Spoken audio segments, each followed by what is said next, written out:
चातुर्वर्ण्यं मया सृष्टं गुणकर्म विभागशः तस्य कर्तारम् अपि मां विद्धि अकर्तारम् अव्ययम्। हरे कृष्णा। तो आज हम ये वन ऑफ द इम्पॉर्टेंट श्लोक भगवद गीता का ये डिस्कस करेंगे, जो कि टिपिकली वर्णाश्रम के लिए डेडिकेटेड है। मतलब वर्णाश्रम के लिए यही श्लोक मोस्टली कोट किया जाता है, क्योंकि श्रील प्रभुपाद की भी इच्छा थी वर्णाश्रम एस्टेब्लिश करने की। श्रील प्रभुपाद कहते थे कि मेरा 50% काम बाकी रह गया। तो ये वर्णाश्रम के लिए बहुत इम्पॉर्टेंट श्लोक है, जो कि हमें अवश्य याद तो होना ही चाहिए। एक्चुअली पिछले श्लोक में भगवान कृष्ण ने अर्जुन को बताया था कि कुछ लोग तो मेरी शरण में आते ही नहीं और देवी देवता की शरण में चले जाते हैं। और क्यों चले जाते हैं? क्योंकि करोड़ों इच्छाएं होती हैं, इच्छाओं की पूर्ति के लिए वो देवताओं की शरण में जाते हैं। चातुर्वर्ण्यम मया सृष्टम गुण कर्म विभागशः। तो अब भगवान का यहाँ पे कहने का अर्थ है कि 4 वर्णों की सृष्टि मेरे द्वारा हुई है। कैसे हुई है? गुण कर्म विभागशः। गुणों के आधार पे मैंने उनके कर्म निर्धारित किए हैं, 4 वर्णों के, ब्राह्मण क्षत्रिय वैश्य शूद्र। तस्य कर्तारम अपि माम, और मैं कर्तारम हूँ। कर्तारम अर्थात मैंने ही सृष्टि की है इन 4 वर्णों की। लेकिन विद्धि अकर्तारम अव्ययम, लेकिन तुम ये जान लो अर्जुन कि मैं तब भी अकर्ता हूँ, तब भी मैंने कुछ नहीं किया, करते हुए भी कुछ नहीं किया मैंने। अब ऐसे कैसे है? अब हम इस श्लोक की गहराई में जाएंगे। अब भगवान कृष्ण अर्जुन को कह रहे हैं कि चातुर्वर्ण्य मया सृष्टम गुण कर्म विभागशः, कि 4 वर्णों की और आश्रमों की सृष्टि मेरे द्वारा हुई है। भगवान के द्वारा कैसे हुई है? क्योंकि भगवान ने जो धर्मशास्त्र हैं, धर्मशास्त्रों में ये वर्णित कर दिया कि किस किस को क्या क्या करना चाहिए। क्योंकि धर्मशास्त्रों में बताया गया है कि जो जिस गुण में है, जो सतोगुण में है, वो क्या करेगा? वो ब्राह्मण कहलाएगा, वो ब्राह्मण की क्रियाएं करेगा, ब्राह्मण के कर्म करेगा। जो सतो रजो में है वो क्षत्रिय के कर्म करेगा, और जो रजो और तमो में है वो वैश्य के कर्म करेगा, और जो केवल तमोगुण में है वो शूद्र के कर्म करेगा। अब ब्राह्मण के कर्म क्या हुए? ब्राह्मण के कर्म हुए पठन पाठन, दान प्रतिग्रह, यजन याजन, है ना, ये हो गए ना। क्षत्रिय है, क्षत्रिय के कर्तव्य हो गए कि मैनेजमेंट, एडमिनिस्ट्रेशन और फाइटिंग और प्रोटेक्शन ऑफ सिटीजन्स, ये क्षत्रिय का कर्तव्य हो गया। और फिर वैश्य का कर्तव्य हो गया एग्रीकल्चर और काउ प्रोटेक्शन, और शूद्र का कर्तव्य हो गया कि इन तीनों वर्णों की सेवा करना। इस तरह से ये भगवान ने ही सृष्टि की है गुण कर्म विभागशः। क्यों की है? क्योंकि जब तक हम अपनी स्वभाव के अनुसार कर्म नहीं करेंगे तब तक हमेशा डिस्टर्ब रहेंगे। और इसीलिए सब डिस्टर्ब है कलयुग में, क्योंकि जो ब्राह्मण होना चाहिए था वो क्षत्रिय का काम कर रहा है, जो क्षत्रिय है वो वैश्य का, जो वैश्य है वो शूद्र का, जो शूद्र है वो ब्राह्मण का काम कर रहा है। सब उल्टा पुल्टा चल रहा है। कलयुग का एक दूसरा सिनोनिम है उल्टा पुल्टा। यहाँ सब कुछ उल्टा पुल्टा चल रहा है। तो इसलिए बहुत विडंबना है इस कलयुग में। और एक्चुअली डिवोटीज क्वेश्चन पूछते भी हैं, क्योंकि श्रील प्रभुपाद ने इसके श्लोक के तात्पर्य में लिखा है लास्ट में कि और जिस तरह कृष्ण मानव समाज की इस चातुर्वर्ण्य प्रणाली से परे हैं, उसी तरह कृष्ण भावना भावित व्यक्ति भी इस चातुर्वर्ण्य प्रणाली से परे होता है। चाहे हम इसे जाति का विभाग कहें, चाहे राष्ट्र अथवा संप्रदाय का। कहने का अर्थ है, श्रील प्रभुपाद लिख रहे हैं कि जो कृष्ण भक्त है वो वर्णाश्रम से बियॉन्ड है, वो वर्णाश्रम के परे है, उसको वर्णाश्रम की जरूरत नहीं है। श्रील प्रभुपाद लिख रहे हैं, और श्लोक में आ रहा है कि चातुर्वर्ण्य मया सृष्टम गुण कर्म विभागशः। और श्रील प्रभुपाद कह के गए थे कि 50% मेरा काम बाकी है वर्णाश्रम का, लेकिन तात्पर्य में नीचे लिख रहे हैं कि जो कृष्ण कॉन्शियस डिवोटी है उसको वर्णाश्रम की जरूरत नहीं है। तो बहुत कॉन्ट्राडिक्टरी है ये, अगर ध्यान से पढ़ा जाए तो। और चैतन्य महाप्रभु ने भी कहा था, जब रामानंद राय से संवाद हो रहा था तो रामानंद राय ने कहा कि वर्णाश्रम, तो चैतन्य महाप्रभु ने कहा कि एहो भाइया, ये तो भाइया है, और आगे कहा आगे चलो। तो वर्णाश्रम अब एग्जैक्टली भगवान एस्टेब्लिश कर रहे हैं। प्रभुपाद कह रहे हैं कि जो कृष्ण कॉन्शियस डिवोटी है, जो कृष्ण भक्त है, उसको ज़रूरत नहीं है।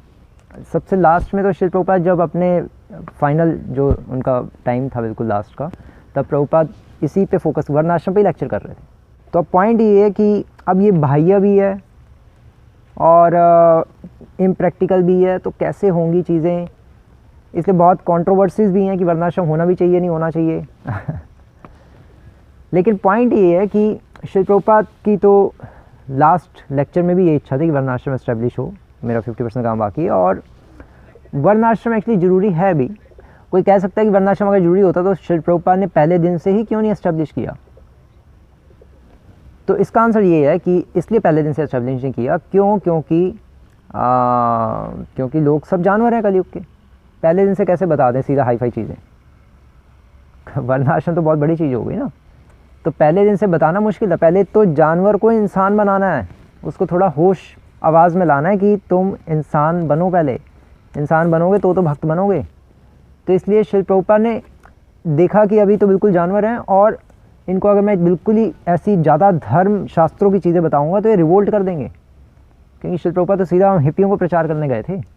इसलिए श्रील प्रभुपाद ने संकीर्तन यज्ञ लाए, हरे कृष्ण कृष्ण कृष्ण हरे हरे, हरे राम राम राम हरे हरे, हरे नाम इव केवलम कलो नास्ते विनास्ते विनास्ते गतिरन्यथा।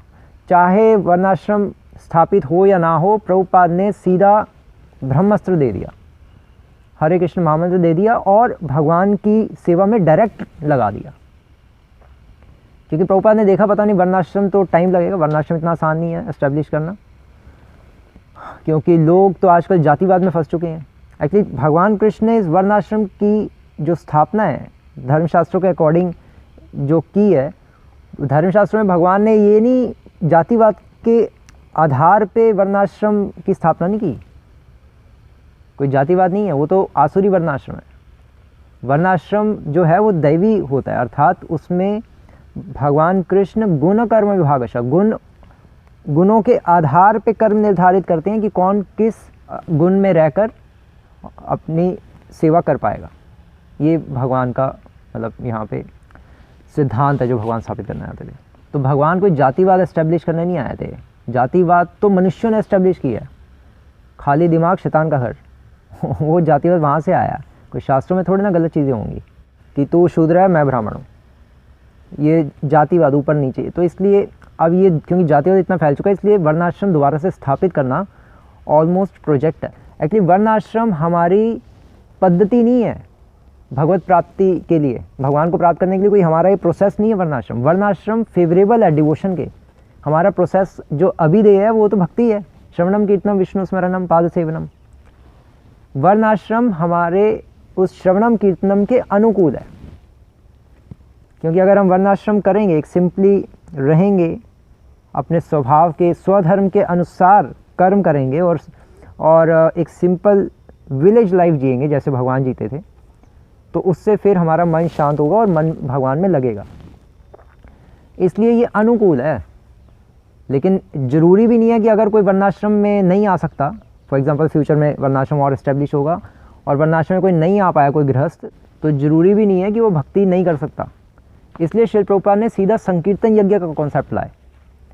संकीर्तन यज्ञ में केवल हरे कृष्ण महामंत्र का कीर्तन करना नहीं है। संकीर्तन यज्ञ में जितनी भी भक्ति की क्रियाएं हैं, जितनी भी सेवाएं आती हैं भक्ति के साम्राज्य में, उन सभी को संकीर्तन यज्ञ ही कहते हैं। इसलिए और परम विजयते श्री कृष्ण संकीर्तनम, इसलिए महाप्रभु ने भी कहा है। और उन सभी संकीर्तन की क्रियाओं में से हरे कृष्ण महामंत्र का जप करना सबसे टॉप मोस्ट संकीर्तन यज्ञ है। लेकिन बाकी सभी, इसीलिए बुक्स डिपार्टमेंट का नाम क्या होता है? संकीर्तन डिपार्टमेंट, इसीलिए होता है वो। और इसलिए श्रील प्रभुपाद कहते हैं कि बृहद मृदंग, कि बुक्स जो है वो बृहद मृदंग है, वो जब बजेंगी तो पूरे संसार में गूंजेंगी। अल्टीमेटली हमें हरे कृष्ण महामंत्र का जप करना है। कलयुग में बस क्या है, हरे नाम इव केवलम, तो केवल हरि नाम का जप ही करना है। उस हरि नाम को जप करने में वर्णाश्रम सहायक है, अनुकूल है, इसलिए वर्णाश्रम की जरूरत है, जो श्रील प्रभुपाद कहते हैं कि 50% काम बाकी है। लेकिन अगर वो नहीं भी एस्टैब्लिश हो पाता फॉर एग्जांपल, तो तब भी लोग कम जाएंगे गोलोक भगवान के धाम, बहुत ही कम जाएंगे। लेकिन वर्णाश्रम होगा तो थोड़ा ज़्यादा जाने की संभावना है। इसलिए श्रील प्रभुपाद चाहते हैं वर्णाश्रम आए, क्योंकि ज़्यादा भगवान में मन लगेगा और ज़्यादा सीखने को मिलेगा, ज़्यादा सुनने को मिलेगा, सब कुछ हम ज़्यादा कर पाएंगे ना, मनुष्य जीवन का पूर्ण रूप से लाभ उठा पाएंगे। तो ये इसलिए भगवान कृष्ण चाहते थे कि वर्णाश्रम के अंतर्गत संसार के लोग अपने स्वधर्म के अंतर्गत कार्य करें। और फिर भगवान कह रहे हैं कि तस्य कर्तारम अपि माम, कि ये जो वर्णाश्रम है इसको बनाने वाला, इसका फादर मैं ही हूँ, कर्तारम, मैं जनक मैं ही हूँ, इसकी सृष्टि मैंने की है। लेकिन विधि अकर्तारम अव्ययम, लेकिन तुम ये जान लो अर्जुन, अकर्तारम, मैंने सृष्टि करते हुए भी इसकी सृष्टि नहीं की, मैंने इसको बनाते हुए भी इसको नहीं बनाया वर्णाश्रम को। क्यों? क्योंकि अव्ययम, क्योंकि मैं पक्षपाती नहीं हूँ और मैं किसी से द्वेष नहीं करता। मैंने ये न्यूट्रल होकर बनाया, लोक कल्याण के लिए, लोक संग्रह, यही पॉइंट चल रहा था ना 3rd चैप्टर में। लोक कल्याण के लिए मैंने बनाया, अपने निजी इच्छा की पूर्ति के लिए नहीं बनाया। इसलिए मैं कर्म बंधन में नहीं फंसता। इसलिए अगर अर्जुन तुम भी मेरी तरह कार्य करोगे तो कर्म बंधन में नहीं फंसोगे। तो धीरे धीरे अल्टीमेटली वर्णाश्रम का लक्ष्य है हमारी भौतिक इच्छाओं को ख़त्म करना और दूसरों के बारे में सोचना। तो जितना अधिक हम दूसरों के बारे में सोचेंगे उतना अधिक हम कर्म बंधन से मुक्त होते रहेंगे। फिर हम भी अव्ययम हो जाएंगे, हम भी ट्रांसेंडेंटल हो जाएंगे, जैसे भगवान ट्रांसेंडेंटल है। हम भी इस वर्णाश्रम को फॉलो, एक्चुअली एक कृष्ण कॉन्शियस डिवोटी को वर्णाश्रम फॉलो करने की जरूरत नहीं है, जैसा शिल प्रभुपाद इसके तात्पर्य के अंत में लिख रहे हैं। लेकिन फिर भी वो करता है, क्यों? लोक कल्याण के लिए। एक तो अनुकूल है, कलयुग में तो हम इसीलिए करते हैं वर्णाश्रम क्योंकि अनुकूल है, फेवरेबल है। तो जितना हम कर सकते हैं वर्णाश्रम धर्म फॉलो, वो हमें करना चाहिए। और इसलिए हम अव्ययम अर्थात हम भी ट्रांसेंडेंटल बन जाते हैं, हम भी दूसरों के कल्याण के बारे में सोचना शुरू हो जाते हैं। बस यही सीक्रेट है इस श्लोक की।